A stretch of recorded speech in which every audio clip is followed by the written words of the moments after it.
নমস্কার, চলে এসেছি চতুর্দশ অধ্যায়ের তৃতীয় ভাগ নিয়ে। যারা এই আদিপুরুষকে জানতে পারেন তারা এই জড়জগতের বদ্ধ জীবন থেকে মুক্তি লাভ করেন। কেউ যখন ভক্তিযুক্ত সেবার মাধ্যমে আপনার প্রতি অনুরক্ত হয় তখন সে জানতে পারে আপনি কে। তখন সে জানতে পারে যে আপনার জন্ম, আবির্ভাব, অন্তর্ধান এবং কার্যকলাপ সবই অপ্রাকৃত। আপনার জন্ম, কর্ম এবং কার্যকলাপ দিব্য বলে জানতে পারার মাধ্যমে মানুষ তার দেহত্যাগের পর আপনার ধামে প্রবেশ করতে পারে। তাই বুদ্ধিমান মানুষ এই ভবসমুদ্র পার হওয়ার জন্য আপনার শ্রীপাদপদ্মের শরণ নেয় এবং অনায়াসে অপ্রাকৃত জগতে প্রবেশ করে। অনেক লোক তথাকথিতভাবে ধ্যান করে, কিন্তু তারা জানে না যে আপনিই হচ্ছেন পরমাত্মা। পরমাত্মারূপে আপনি সকলের হৃদয় বিরাজ করেন। তাই আপনাকে বাদ দিয়ে অন্য কিছুর ধ্যান করার কোনো প্রয়োজনীয়তা নেই। কেউ যখন সর্বক্ষণ আপনার এই কৃষ্ণরূপের ধ্যানে মগ্ন থাকেন তখন অনায়াসে তিনি এই ভবসমুদ্র পার হয়ে যান। কিন্তু যারা জানে না যে আপনি হচ্ছেন পরমাত্মা, তারা তাদের তথাকথিত যৌগিক প্রচেষ্টা সত্ত্বেও এই জড়জগতের বন্ধনেই আবদ্ধ থেকে যায়।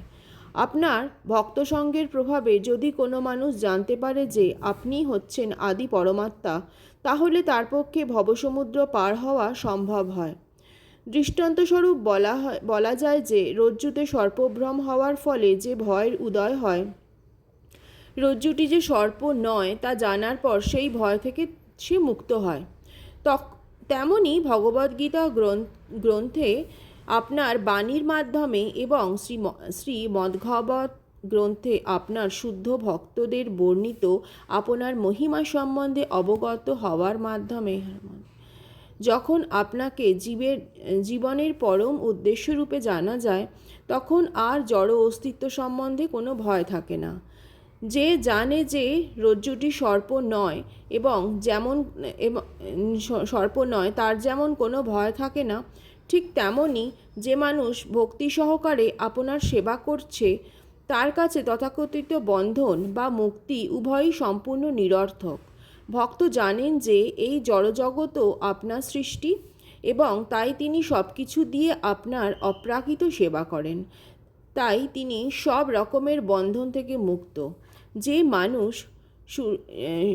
মানুষ সূর্যগ্রহে বাস করে তার কাছে যেমন দিন এবং রাত্রিরূপে সূর্যোদয় এবং সূর্যাস্তের কোনো প্রশ্নই ওঠে না, তেমনি নিত্য আনন্দময় আপনার ধামে যারা আপনার সঙ্গে আপনার লীলা উপভোগ করেন তাদেরও তথাকথিত সমস্ত সুখ দুঃখের দ্বন্দ্বভাবের কোনো প্রশ্নই ওঠে না।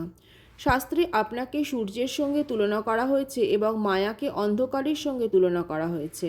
সূর্য থাকলে যেমন অন্ধকারের কোনো প্রশ্ন ওঠে না, তেমনি যারা সর্বদা আপনার সঙ্গে রয়েছেন তাদেরও বন্ধন বা মুক্তির কোনো প্রশ্ন ওঠে না। তারা ইতিমধ্যেই মুক্ত হয়ে গেছেন। কিন্তু যারা আপনার শ্রীপাদপদ্মের আশ্রয় গ্রহণ না করে ভ্রান্তিবশত নিজেদের মুক্ত বলে অভিমান করে, তারা আবার অধঃপতিত হয়, কেননা তাদের বুদ্ধিবৃত্তি এখনও জড়জগতের কলুষ থেকে সম্পূর্ণভাবে মুক্ত হয়নি।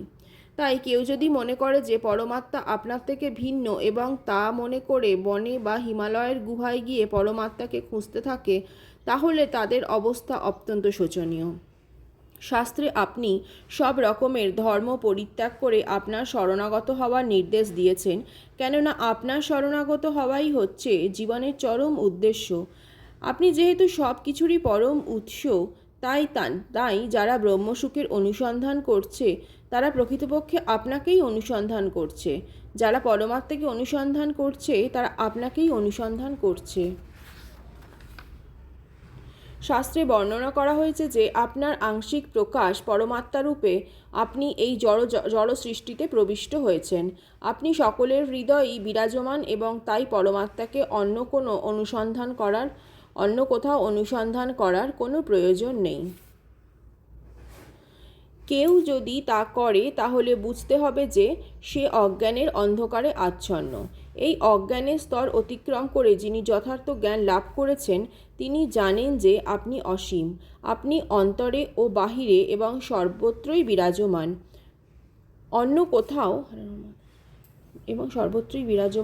কোথাও পরমাত্মাকে না খুঁজে ভক্ত আপনাতেই তার মনকে নিবদ্ধ করেন। প্রকৃতপক্ষে যে মানুষ তার দেহাত্ম বুদ্ধি থেকে মুক্ত হয়েছেন, তিনিই কেবল আপনাকে যথাযথভাবে খুঁজতে পারেন, অপর কেউ পারে না। রজ্জুতে সর্পভ্রমের দৃষ্টান্ত কেবল তাদের ক্ষেত্রেই প্রযোজ্য যারা আপনাকে জানেন না। রজ্জুতে যে সর্পভ্রম হয় সেই সর্পের ধারণাটি মনের মধ্যেই রয়েছে, তেমনি মায়াও মনের মধ্যে রয়েছে। আপনার সম্বন্ধে অজ্ঞতাই হচ্ছে মায়া। আপনাকে ভুলে যাওয়াই হচ্ছে মায়াবদ্ধ অবস্থা। তাই যিনি অন্তরে ও বাহিরে আপনার ভাবনাতেই মগ্ন, তিনি কখনো মায়ার দ্বারা আচ্ছন্ন হন না। আজকে তাহলে তৃতীয় ভাগটা ছোটই একটুখানি থাক। পরবর্তী পর্বে আমি চতুর্দশ অধ্যায়টা পুরোটা কমপ্লিট করার চেষ্টা করব। ধন্যবাদ।